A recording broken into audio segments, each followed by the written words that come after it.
Private Members Business, Affaires émanant des députés. Consideration of Bill C-232 at second reading, Arab Heritage Month Act, standing in the name of Mr. McGuinty. Mr. McGuinty, seconded by Ms. Kayabaga, moves that Bill C-232, an act respecting Arab Heritage Month, be now read a second time and referred to the Standing Committee on Heritage, Canadian Heritage. Debate. Excuse me. The honourable member for Ottawa South. Well, good evening, Madam Speaker, and it's an honour and a privilege to rise in the House this evening to begin the debate on my private member's bill that would establish the month of April here in Canada as Arab Heritage Month. Les premiers immigrants d'origine arabe sont arrivés au Canada. The first immigrants of Arab origin arrived over a century ago, about 140 years ago. Now there are over 1 million Canadians of Arabic origin, and that number keeps rising. That arrived in Canada 140 years ago was Ibrahim Abu Nader, and he settled in Montreal. Since then, we've seen the Arab community grow and prosper in different parts of the country and truly help build the social fabric of Canadian society. The Arab population in Canada has increased by approximately 34% since 2011 and by about 75% since 2006. Through its youth, our Arab Canadians' future is very bright. About 42% of the Arab population in Canada is under the age of 24. By comparison, the total Canadian population that is 24 years old and under was 29%. In addition, the Arab population in Canada has a lower proportion of people aged 65 and older, about 5%, than in the Canadian population as a whole, which is about 16%. Mr. Speaker, in my riding of Ottawa South, I have the second largest Arabic-speaking population of all of the 338 electoral districts in Canada. I have many friends in the National Capital Regional Arab community and way beyond. I am proud of their outstanding achievements, and it's a privilege to be their representative in this House. Arab Canadians are proud of their racial and cultural roots, and they're proud to be Canadian, which is why Arab Heritage Month is so very important. It will provide the opportunity and space for Arab Canadians to showcase their culture, their talents, and why they're proud to be both Arab and Canadian. This is important as there are sometimes misconceptions and often misinformation about who Arabs are, what community members are like, and about their history in Canada.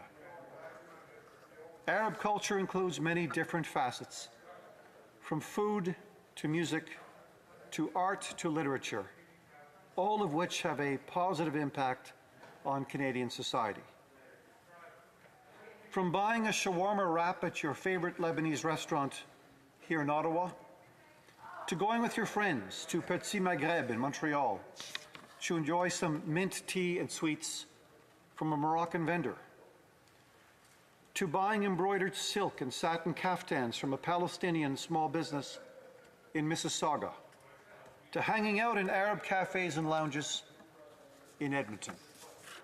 These are just some of the many ways that Arabs share their culture with the broader Canadian community, and we thank them for that. Arab Heritage Month in Canada will be a terrific opportunity for Arab Canadians to be recognized for their contributions to this amazing country. It will give us the opportunity to recognize and pay tribute to the countless Arab entrepreneurs and small business owners right across Canada who do so much to support their communities. Many stakeholders, Mr. Speaker, are supportive of this bill, including the Canadian Arab Institute. Jad El Tal, the Director of Research and Policy of that Canadian Arab Institute said to me just last week, and I quote, "It is time for Arab Heritage Month to be proclaimed in this country so that us Arabs can feel like we can celebrate both our Canadian identity and our Arab roots. They are not mutually exclusive. An important part of being Canadian is celebrating how diverse we are as a nation. Canada can no longer paint a picture of the country without including Arab Canadians in the frame," he said. I agree with him completely, Mr. Speaker. I share the sentiment and I support the statement. I have always believed that Canada's diversity is its single greatest source of strength. It is a conclusion I've arrived at having had the privilege of living on 4 continents and working and traveling in over 80 countries, Mr. Speaker. That belief that Canada's diversity is its single greatest source of strength informs this bill. While Arabs come from different countries of origin and, of course, different religious backgrounds, they have more in common: leadership, entrepreneurial spirit, and a strong work ethic than they do differences. Of the people living in Canada and born in an Arab country, more than half have been admitted into Canada as economic immigrants. Almost 25% have been admitted into Canada as refugees. In the most Arab-populated areas in Canada, the vast majority of Arabs are of Moroccan, Lebanese, Algerian, and Egyptian origin.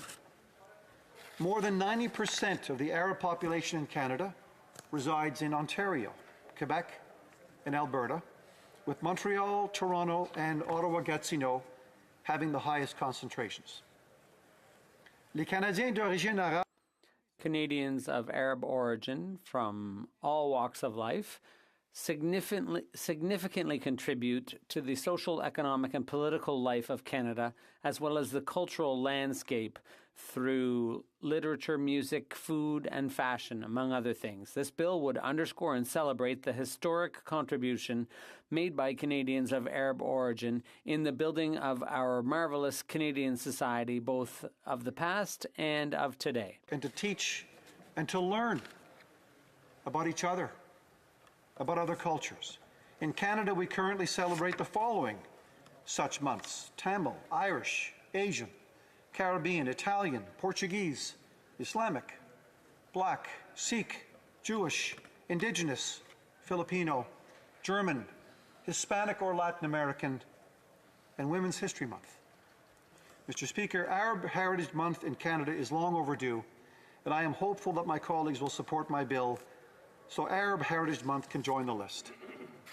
In the United States, Arab America and the Arab America Foundation launched in 2017 their first edition of the National Arab American Heritage Month. 4 years later, President Biden, through the U.S. State Department, officially recognized April as the National Arab American Heritage Month. Arab Heritage Month in Canada will provide us an opportunity to show our appreciation for the invaluable contributions made by Arab Canadians to build a stronger and more inclusive Canada. It'll be time to recognize and celebrate the contributions of Arab Canadians, individuals such as, in business, Noubar Afeyan, the co-founder of Moderna, Ablan Leon, who founded Leon's in 1909, Aldo Ben Sadoun, the founder of Canadian retailer Aldo, Mohamed Faki, CEO and founder of Paramount Fine Foods. In the media, Mohamed Fahmy, an award-winning journalist, war correspondent, and author. Nala Ayed, an award-winning correspondent with CBC. In arts and culture, René Angélil, husband of Céline Dion, a producer, talent manager, and singer. Kanan, a poet, rapper, singer, songwriter, and instrumentalist. Mina Massoud, an actor who's best known for his role as Aladdin in 2019. And right here in the House of Commons, Mr. Speaker, the Minister of Transport, the Minister of Housing and Diversity and Inclusion, the member for Edmonton Manning, and the member for Laval-les-Îles. And Mr. Speaker, on a more personal note, in my own family, beginning with my Syrian-Canadian godfather, who was a man of great intelligence, kindness, and integrity. His origins were humble. In fact, they were poverty, and his values instilled in me a deep appreciation for hard work, giving back, and public service. And more recently, Mr. Speaker, many of my nieces and nephews have married Lebanese spouses. We have welcomed them with open arms into our large family, and they have welcomed us into theirs. The enactment of Arab Heritage Month in Canada will ensure that contributions of Arab Canadians are recognized, shared, and finally celebrated across this great, great country. Not just every April, but every day. I'm asking my honourable colleagues in the House to support this bill. And of course I welcome their questions. But I hope through my remarks, Mr. Speaker, to have made the support of this bill a self-evident truth. We are always stronger when we stick together. And to close with the words of wisdom imparted to me by my late departed mother, who used to say to her 10 children at the dinner table, "Understand, children, if you pull apart, you will feel like 5. But if you pull together, you will feel like 20. Thank you, Mr. Speaker.